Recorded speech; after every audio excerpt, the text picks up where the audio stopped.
주님께서 여러분과 함께 마테오가 전한 거룩한 복음입니다.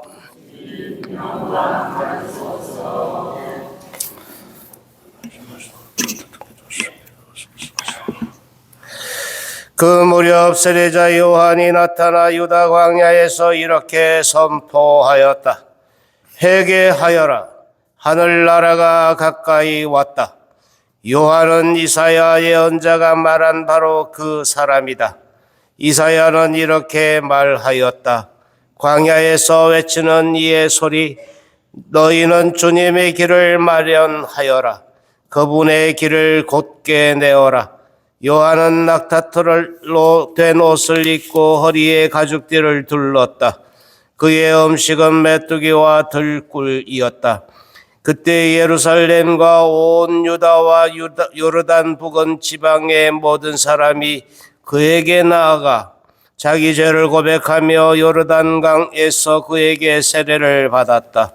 그러나 요한은 많은 바리사이와 사두가이가 자기에게 세례를 받으러 오는 것을 보고 그들에게 말하였다. 독사의 자식들아, 다가오는 진노를 피하라고 누가 너희에게 일러주더냐? 회개에 합당한 열매를 맺어라. 그리고 우리는 아브라함을 조상으로 모시고 있다고 말할 생각이랑 하지 마라. 내가 너희에게 말하는데 하느님께서는 이 돌들로도 아브라함의 자녀들을 만드실 수 있다. 도끼가 이미 나무 뿌리에 다 있다.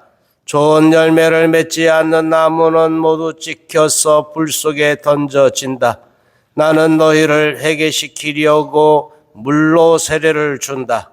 그러나 내 뒤에 오시는 분은 나보다 더 큰 능력을 지니신 분이시다. 나는 그분의 신발을 들고 다닐 자격조차 없다. 그분께서는 너희에게 성령과 불로 세례를 주실 것이다. 또 손에 키를 드시고 당신의 타작마당을 깨끗이 하시어 알곡은 곳간에 모아들이시고 쭉정이는 꺼지지 않는 불에 태워버리실 것이다. 주님의 말씀입니다.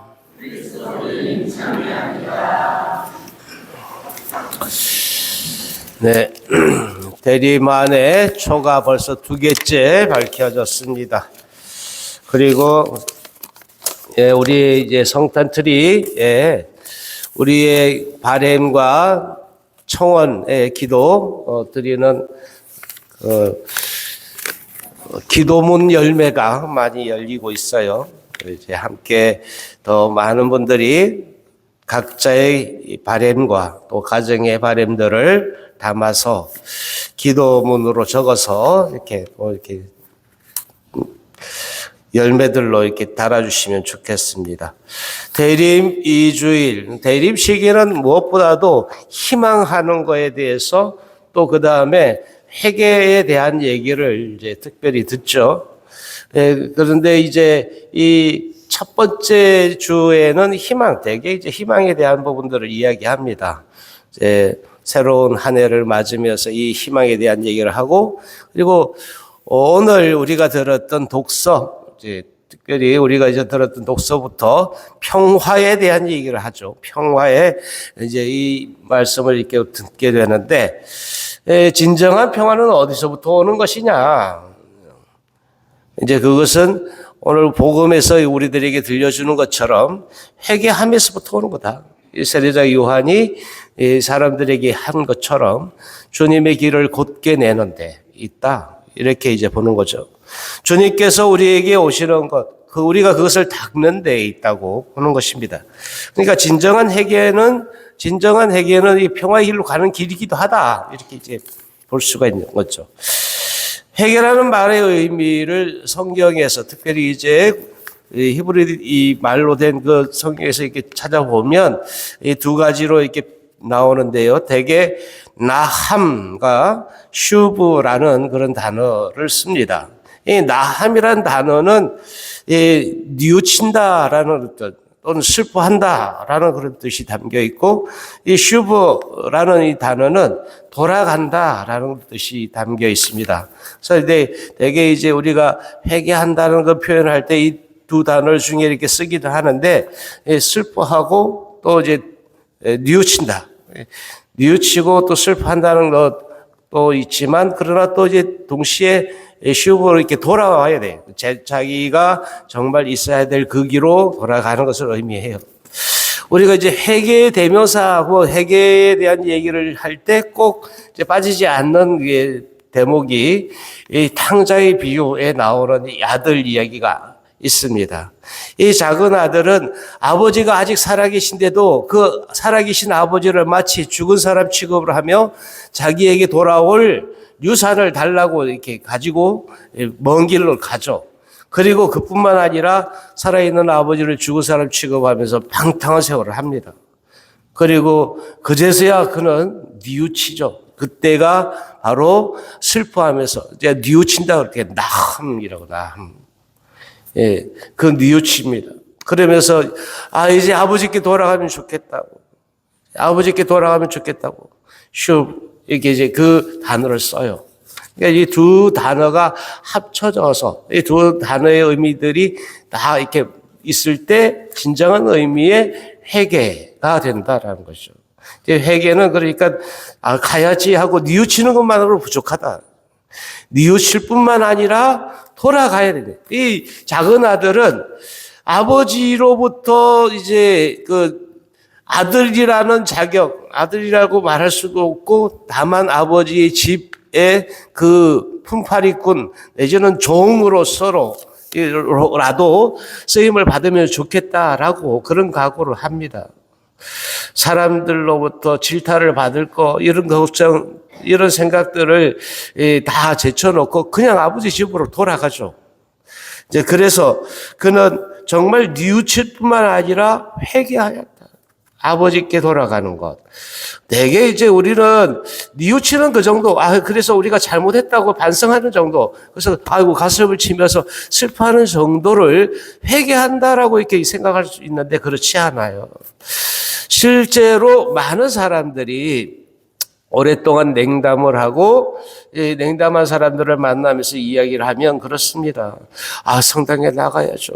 나가야 되는 거 압니다. 정말 나가고 싶은 마음이 간절합니다. 이런 얘기를 분명히 해요. 그런데 아직은 좀 더 있어야 돼요. 하던 일도 좀 더 하고 짓던 죄도 더 짓고, 예? 아직은 올 때가 안 됐다고 그래. 그때가 언제인지 모르겠지만 자기가 지을 죄를 더 짓고 오겠다고 이제 즉시 돌아오지 않고 그 죄를 더 짓고 오겠다고 그러는 거예요. 이제 이런 경우도 있죠.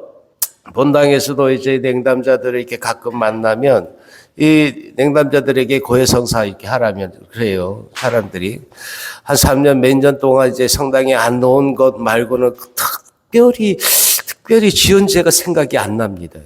대단한 사람들이에요. 예? 성당에 안 놓은 것 말고 큰 죄가 없다는 거예요. 그렇죠? 생각날 턱이 없지. 어떤 것들도요, 우리가 이제 먼지들도 오래 두면요, 거기에 떡지죠?